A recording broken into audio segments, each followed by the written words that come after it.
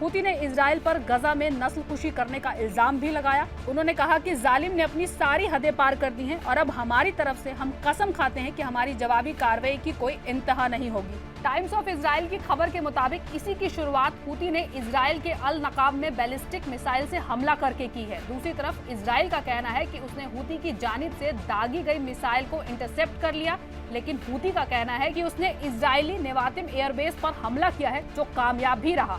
Houthi chief ने आगे Israel को धमकाते हुए कहा कि ये तो अभी शुरुआत है, आने वाले कुछ घंटों और दिनों में हम ताबड़तोड़ हमले करते रहेंगे जब तक कि दुश्मन गजा पर अपनी कार्रवाई बंद नहीं कर देता। हूती के स्पोक्स पर्सन याया सारी ने एक टीवी तकरीर में कहा कि यमन और उसकी क़यादत और उसके लोग हमारी आर्मी मुंह तकते गजा में हो रही हमारे लोगों की नस्ल कुशी को देखते नहीं रहेगी।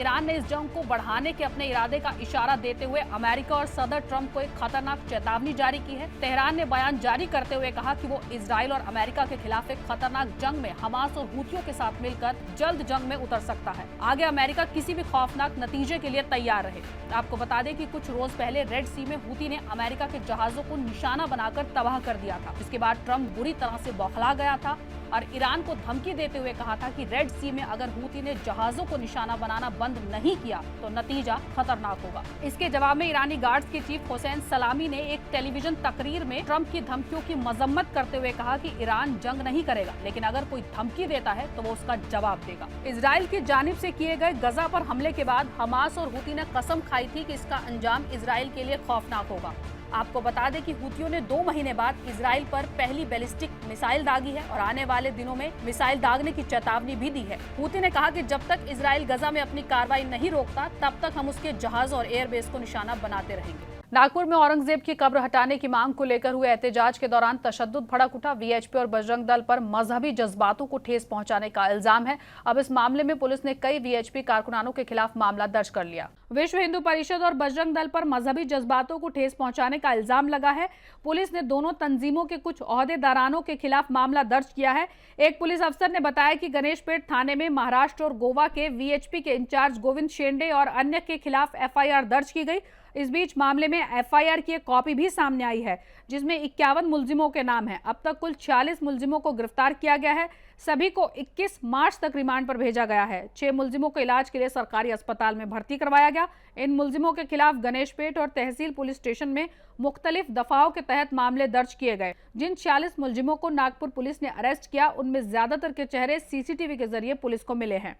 तेलंगाना के सरकारी अफसर अब्दुल वकील पर पीर की शाम निर्मल जिले में गौ रक्षकों ने हमला कर दिया। हमले का वीडियो सोशल मीडिया पर वायरल हो गया, जिसके बाद पुलिस ने 4 लोगों को गिरफ्त में लिया। तेलंगाना में सरकारी मुलाजमिन जिसका नाम अब्दुल वकील बताया जा रहा है पर गौ रक्षकों ने हमला कर दिया और यह हमला उस वक्त हुआ जब वकील अपनी मोटरसाइकिल पर जा रहा था। हमले का वीडियो सोशल मीडिया पर सामने आया। वीडियो में कई लोग वकील के साथ मारपीट करते हुए दिख रहे हैं।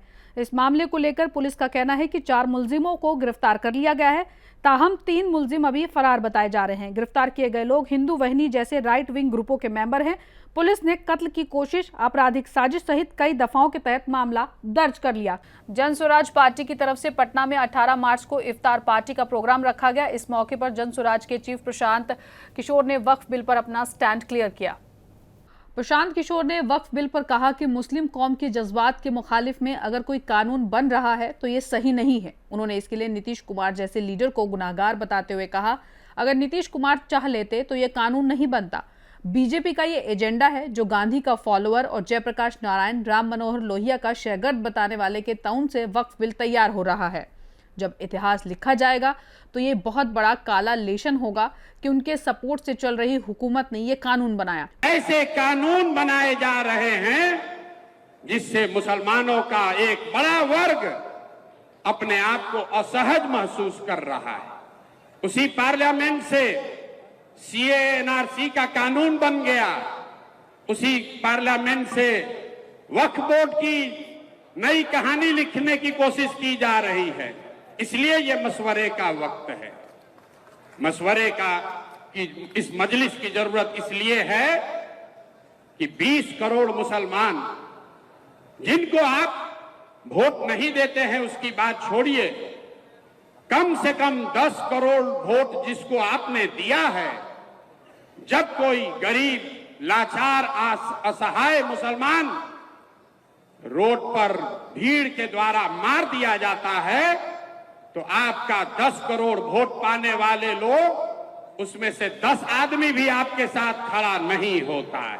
इसलिए मशवरे की जरूरत है। एक भारतीय अमेरिकी मुस्लिम ग्रुप ने वजीर आजम नरेंद्र मोदी से एक सख्त अपील की है जिसमें उन्हें वक्फ संशोधन बिल को वापस लेने की गुजारिश की गई है और इसे फर्क करने वाला बिल बताया है और चेतावनी दी है कि इससे मुल्क में और ज्यादा बदअमनी फैल सकती है। वजीर आजम नरेंद्र मोदी को एक खुले खत में American Indian Muslim association AIMA के डॉक्टर M कुतुबुद्दीन ने भारत में मुसलमानों के खिलाफ बढ़ते जुल्म और तशद्दुद पर गहरी फिक्र दिखाई है।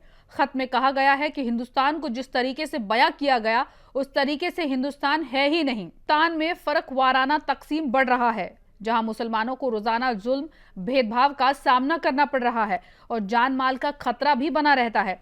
ऑपोजिशन जमातों और मुस्लिमों से पूछे बिना सरकार उनके सामने वक्फ बिल जैसी चीजों को रख दे रही है। उन्होंने कहा, हिंदुस्तानी हुकूमत का कहना है कि बिल मुस्लिमों के हक में है और अगर इस बिल से मुस्लिम खुशी नहीं है तो फिर बिल को क्यों लाया गया। उन्होंने कहा, हिंदुस्तानी हुकूमत मुस्लिम कौम पर माली और जानी दोनों हमला कर रही है और वक्फ बिल मुस्लिम कौम पर सीधा हमला है। खत में सवाल उठाया गया कि केवल मुस्लिम बंदोबस्त ही क्यों निशाना बनाए जा रहे हैं, जबकि हिंदू, सिख या ईसाई मजहबों के खिलाफ ऐसे कदम क्यों नहीं उठाए जा रहे। खत में यह भी लिखा गया कि हिंदुस्तान अपनी गंगा जमनी तजवीज को गंदा कर रही है। खत में वजीर आजम को जानमाल के नुकसान को रोकने के लिए और वक्फ बिल को वापस लेने की दरख्वास्त की गई। बीजेपी की मुखालिफत के बीच कर्नाटक असेंबली में 4% मुस्लिम कोटा बिल पेश कर दिया गया। बीजेपी ने इस बिल को गैर आईनी करार दिया। कर्नाटक हुकूमत ने असेंबली में गवर्नमेंट ठेकों में मुसलमानों के लिए 4% रिजर्वेशन देने के लिए एक बिल पेश किया। इस कदम की बीजेपी ने तीखी मुखालफत की। बीजेपी ने इसे अनकॉन्स्टिट्यूशनल करार दिया और इसे चुनौती देने की कसम खाई। कानून और पार्लियामेंट्री मामलों के वजीर HK पाटिल ने कर्नाटक में इस बिल को पेश किया। कर्नाटक आम खरीद में शिफाफियत एक्ट में तजवीज करदा अमेंडमेंट में 2 करोड़ रुपए तक में सिविल वर्क कॉन्ट्रैक्ट का 4% और 1 करोड़ रुपए तक के गुड सर्विस कॉन्ट्रैक्ट को 2B मुसलमानों के लिए रिजर्व किया गया है। मौजूदा वक्त में कर्नाटक SC और ST के लिए 24%, OBC 1 के लिए 4% और OBC 2A के लिए 15% पर सिविल वर्क्स कॉन्ट्रैक्ट में रिजर्वेशन अता करता है। मुसलमानों को 4% रिजर्वेशन के बाद OBC की कैटेगरी 2B के तहत शामिल करने के लंबे वक्त से मांग की जा रही है, जिसे बिल ऑफिशियल शक्ल देने की कोशिश करता है। बीजेपी ने इस बिल की सख्त मजम्मत की है। एवान के लीडर अरविंद बेलार्ड ने इसे गैर आईनी जरूरत बताई है। उन्होंने तर्क दिया कि BR अम्बेडकर के जरिए तैयार आइन मजहब की बिना पर रिजर्वेशन की इजाजत नहीं देता है और कांग्रेस सरकार अपने मुस्लिम वोट बैंक को मजबूत करने के लिए खुशामद की सियासत कर रही है। संभल में नेजा मेले पर रोक के बाद मुस्लिम कौम के लोगों ने इंतजामिया से अपील की थी कि नेजा मेले का नाम बदलकर इसे लगाने की इजाजत दी जाए, जिसके बाद अब इंतजामिया का जवाब आया है। संभल में नाम बदलकर भी नेजा मेले को आयोजित करने की इजाजत नहीं मिलेगी। SDM वंदना मिश्रा ने 18 मार्च को इस बात की तस्दीक की। ASP श्रीश चंद्र के बयान के बाद अब SDM वंदना मिश्रा ने भी नेजा मेले का नाम बदलकर इसके आयोजन की परमिशन नहीं देने की बात कही। SDM वंदना मिश्रा ने बताया कि अब संभल में 3 जगहों पर नेजा मेले के प्रोग्राम को परमिशन नहीं मिलेगी। मंगल के दिन कुछ लोग नेजा मेले की परमिशन के लिए आए थे, लेकिन नेजा मेले के प्रोग्राम के लिए इजाजत नहीं दी गई। उन्होंने कहा कि कुछ लोग नेजा मेले की परमिशन चाहते थे क्योंकि नेजा मेला पिछले 2 साल नहीं लग रहा है, लेकिन उन्हें किसी भी तरीके की परमिशन नहीं दी जा सकती। संभल में कुल 3 जगहों पर नेजा मेला लगता है जो पिछले 2 सालों से बंद है। वहीं नेजा मेले का नाम बदलकर मेले का आयोजन करने वालों को SDM ने बताया। 2023 में सद्भावना मेले के नाम से मेले लगाए गए थे, लेकिन इस बार किसी भी प्रकार से परमिशन नहीं दी जाएगी। गौरतलब है कि उत्तर प्रदेश के संभल जिले में नेजा मेले को लेकर तनाजा खड़ा हो गया है। मंगल को जब मेले के लिए ढाल गाड़े जाने की तैयारी की जा रही थी, तब पुलिस ने ऐसा करने से साफ मना कर दिया। अब नाम बदलने को लेकर भी साफ मनाही इंतजामिया ने कर दी है।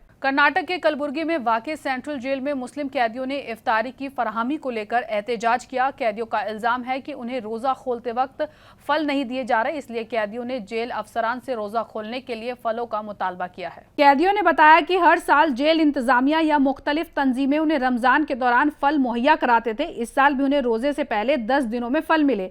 ताहम कैदियों ने बताया कि अब फलों की तकसीम को बंद कर दिया गया है, क्योंकि जेल हिफाजती मुलाजमीन ने शाम के खाने के दौरान बाहर से फल फराहम कराने का एहतजाज किया है। कैदियों की जानिब से मुसलसल एहतजाज होता देख जेल इंतजामिया ने इस मामले पर गौर फिक्र किया, जिसके बाद जेल सुपरिटेंडेंट ने रमजान के दौरान कैदियों को फल फराहम कराने का यकीन दिलाया। तब जाकर मुस्लिम कैदियों ने अपना एहतजाजी मुजाहिरा खत्म किया। दिल्ली हाई कोर्ट ने जामिया मिलिया इस्लामिया के कैंपस में मुख्तलिफ प्रोटेस्ट करने में शामिल 17 में से 7 तलबा के खिलाफ जारी सस्पेंशन के हुक्म पर अप्रैल तक रोक लगाने के कुछ दिनों बाद यूनिवर्सिटी ने उनके सस्पेंशन को रद्द करने का फैसला किया है। वहीं जानकारी के मुताबिक 2 अलग अलग हुक्म में अलग अलग हिदायत दी गई हैं। 5 मार्च को अपने पहले हुक्म में JMI ने कहा कि 7 बहाल तलबा को यूनिवर्सिटी के रूल्स और रेगुलेशन को बनाए रखने के अज़्म के साथ अपनी तालीमी सरगर्मियों को फिर से शुरू करने की इजाजत दी जाती है। वहीं 10 लोगों के यूनिवर्सिटी ने 12 मार्च को अलग अलग हुक्म जारी किया, जिसमें कहा गया कि उनका सस्पेंशन केवल 7 वर्किंग डे के अंदर अच्छे रवैये के बॉन्ड पर हस्ताक्षर करने पर रद्द कर दिया जाएगा। पता चला है कि 1 को छोड़कर अन्य 7 जिन्होंने अदालत का रुख किया था, उन्हें इस तरह के बॉन्ड पर हस्ताक्षर करने के लिए नहीं कहा गया था। हालांकि सस्पेंशन रद्द करने के साथ एक शर्त भी रखी गई थी। छात्रों को हिदायत दी गई कि वो नोटिस मिलने के 7 वर्किंग डे के अंदर अगर अच्छा रवैया रखते हैं तो उनके सस्पेंशन पर रोक लगा दी जाएगी। उत्तर प्रदेश के आजमगढ़ में एहतजाज कर रहे तलबा को पुलिस ने गिरफ्तार कर लिया है। आजमगढ़ के शिबली नेशनल कॉलेज मामले की जांच को लेकर तलबा लीडरों ने एसएसपी दफ्तर के बाहर एहतजाज किया, जिसके बाद सभी को गिरफ्तार कर लिया गया।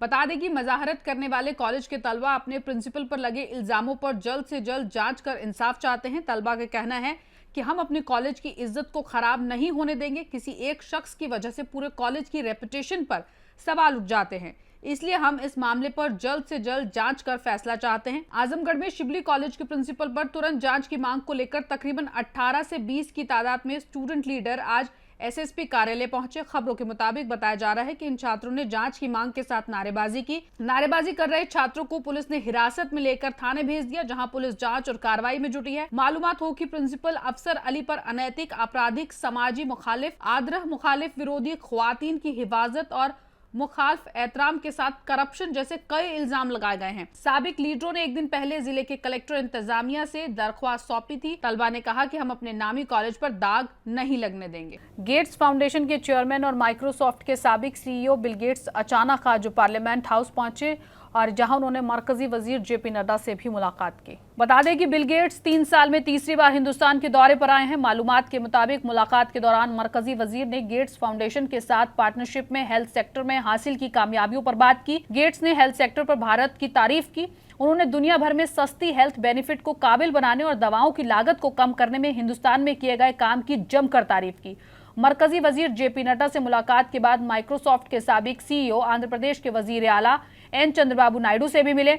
वजीर आला नायडू और गेट्स के बीच मीटिंग में आंध्र प्रदेश के एजुकेशन, हेल्थ और फार्मिंग में मदद करने को लेकर बातचीत हुई। इसके अलावा बातचीत के दौरान कई और सेक्टर में समझौतों पर सहमति बनने की उम्मीद है। सुनीता विलियम्स 9 महीने स्पेस में फंसे रहने के बाद 3 स्पेस साइंटिस्ट के साथ महफूज वापस लौट आई है। ये वापसी हिंदुस्तानी वक्त के मुताबिक सुबह 3:27 पर हुई। ये एक तारीखी पल है जो नासा और स्पेसएक्स की टीम की कड़ी मेहनत और लगन को दिखाता है।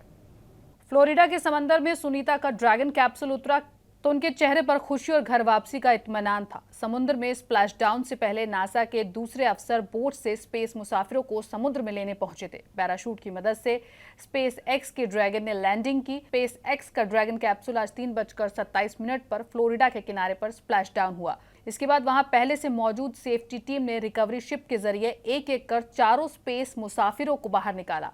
इस दौरान सबसे पहले क्रू 9 मिशन के कैप्टन निक हैग, रूस के स्पेस मुसाफिर अलेक्जेंडर, सुनीता विलियम्स और आखिर में बुच विल्मर बाहर आए। बाहर निकलते ही सुनीता विलियम्स ने सबको हेलो किया। स्पेस एक्स के ड्रैगन स्पेसक्राफ्ट में सवार होने के लिए सबसे पहले स्पेस मुसाफिरों ने प्रेशर सूट पहने, हैच बंद किया गया और फिर हर तरह के लीकेज की जांच की गई। इसके बाद अनडॉकिंग शुरू हुई और फिर स्पेसक्राफ्ट में डी ऑर्बिट बर्न शुरू हुआ और फिर सुनीता अपनी टीम के साथ जमीन पर लौट आई। स्पेस में लंबे समय तक रहने की वजह से स्पेस मुसाफिरों की बॉडी पर असर होता है। कमजोरी की वजह से चल नहीं पाते एस्ट्रोनॉट को, इसीलिए स्ट्रेचर पर ले जाने का प्रोटोकॉल है। ये पहला सफर था जब सुनीता विलियम और उनके साथी ने 9 महीने बाद ग्रेविटी को महसूस किया। इसके साथ ही सभी स्पेस मुसाफिर और हिंदुस्तान की सुनीता विलियम्स की घर वापसी हो गई। वजीर दिफा राजनाथ सिंह ने नीदरलैंड के वजीर दिफा से मुलाकात की। इस मुलाकात में उन्हें पाकिस्तान की तरफ से सीमा पार से होने वाले दहशतगर्द सरगर्मियों पर गहरी फिक्र भी जाहिर की। वजीर दफा राजनाथ सिंह ने अपील की कि डच कंपनियों को पाकिस्तान को हथियार, प्लेटफॉर्म या टेक्नोलॉजी मुहैया नहीं करानी चाहिए। वजीर दफा राजनाथ सिंह ने बताया कि पाकिस्तान में दहशतगर्द कई सालों से हिंदुस्तान के लिए एक बड़ी चुनौती रहा है,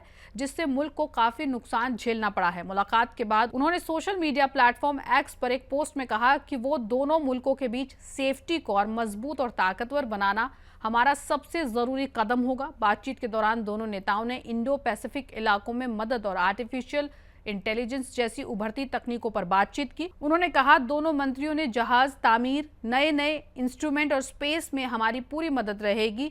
दोनों मुल्कों के हुनर, तकनीक और वासीले के मुद्दे पर भी बातचीत हुई। वजीर दफा ने एक्स पर अपने पोस्ट में कहा, नई दिल्ली में नीदरलैंड के नौजवान और मेहनती वजीर दफा रुबेन से मिलकर खुशी हुई। साथ ही उन्होंने कहा कि पाकिस्तान को हथियार देना आपको बंद करना होगा, क्योंकि पाकिस्तान में सिर्फ और सिर्फ दहशतगर्द भरे हैं। मणिपुर काफी वक्त से बहस में बना हुआ है। मैतेई और कुकी बिरादरी के बीच तशद्दुद ने पूरे सूबे में भारी तबाही मचा दी। इस तशद्दुद में अब तक कई लोगों की जान जा चुकी है और कई लोगों को अपना घर छोड़ने के लिए मजबूर होना पड़ा है।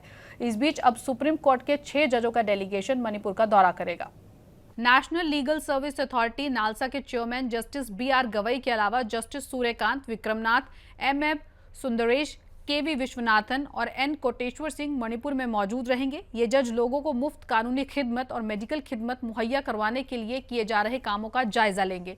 चेन्नई से 25 डॉक्टरों की टीम भी लोगों को मेडिकल मदद देने के लिए वहां पर पहुंच रही है। ये डॉक्टर 6 दिन तक वहां मौजूद रहकर लोगों की मदद करेंगे। वहीं मरकजी हुकूमत मणिपुर अमन बनाए रखने के लिए काफी कोशिश कर रही है। फाइनेंस मिनिस्टर निर्मला सीतारमण ने राज्यसभा में कहा कि मरकजी हुकूमत मणिपुर में अमन चैन लाने के लिए हर मुमकिन कोशिश कर रही है। इसके साथ ही उन्होंने स्टेट के इक्तिसादी तरक्की के लिए भी सभी तरह की मदद देने का यकीन किया। दिल्ली हुकूमत अप्रैल से 1000 नई इलेक्ट्रिक बसें सड़कों पर उतारने जा रही है। ट्रांसपोर्ट वजीर पंकज सिंह ने बताया कि 2027 तक सभी बसें इलेक्ट्रिक हो जाएंगी। इसके लिए चार्जिंग इंफ्रास्ट्रक्चर की तौसीह की जा रही है। दिल्ली की सड़कों पर अगले महीने से 1000 नई इलेक्ट्रिक बसें और उतर जाएंगी। दिल्ली सरकार इसकी तैयारियों में जुट गई है। मंगल को ट्रांसपोर्ट मिनिस्टर पंकज सिंह ने बताया कि अप्रैल से ये बसें आनी शुरू हो जाएंगी। हमारा मकसद दिल्ली को भारत की इलेक्ट्रिक व्हीकल कैपिटल बनाना है। हुकूमत का हदफ है कि 2027 तक राजधानी में सभी बसें इलेक्ट्रिकल व्हीकल के रूप में एक्टिव हो। इसे पूरा करने के लिए चार्जिंग इंफ्रास्ट्रक्चर की तौसीह और मॉडर्न ट्रांसपोर्ट तकनीक पर काम किया जा रहा है। दरअसल 31 मार्च से DTC की कई बसों की लाइफ खत्म हो रही है, जिससे बसों की किल्लत हो सकती है। इसी को ध्यान में रखते हुए दिल्ली सरकार के ट्रांसपोर्ट महकमे ने फेज वाइज बसों को दिल्ली की सड़कों पर उतारने की तैयारी शुरू कर दी है। इसी सिमत में दिल्ली के transport minister doctor Pankaj Kumar Singh ने ट्रांसपोर्ट महकमे के सीनियर अफसरान और इलेक्ट्रिक बस बनाने वालों और बस ऑपरेटर्स के साथ बैठक की। उन्होंने हुक्म दिया कि बसों की सप्लाई जल्द से जल्द पूरी की जाए। पाकिस्तान के बाद अब सूडान से भी एक दिल दहला देने वाली खबर सामने आई है, जहां 16 मार्च को ओमडुरुमैन शहर में RSF ने हमला कर दिया। बता दें कि इस हमले में 43 लोग घायल हुए और 9 लोगों की जान जा चुकी है, जिसमें बच्चे भी शामिल हैं। मामला सूडान की सरमाया खार्तूम के ओमडुरुमैन शहर का है, जहां RSF ने 2 बच्चों समेत आम लोगों को जान से मार दिया। जानकारी देने के साथ ही मीडिया ने अपने बयान में कहा कि RSF के लगातार गोलीबारी में 43 आम लोग जख्मी हुए हैं। जख्मियों में 4 से 12 साल की उम्र के 18 बच्चे भी शामिल हैं। जख्मियों को इलाज के लिए पासी के हॉस्पिटल भेजा गया। मजुरमैन शहर में खासतौर पर करारी इलाके के मोहल्लों को निशाना बनाकर हमला किया गया। नाज़रीन, मुल्क की बात में आज के लिए बस इतना ही। मुझे दीजिए इजाजत। आदाब।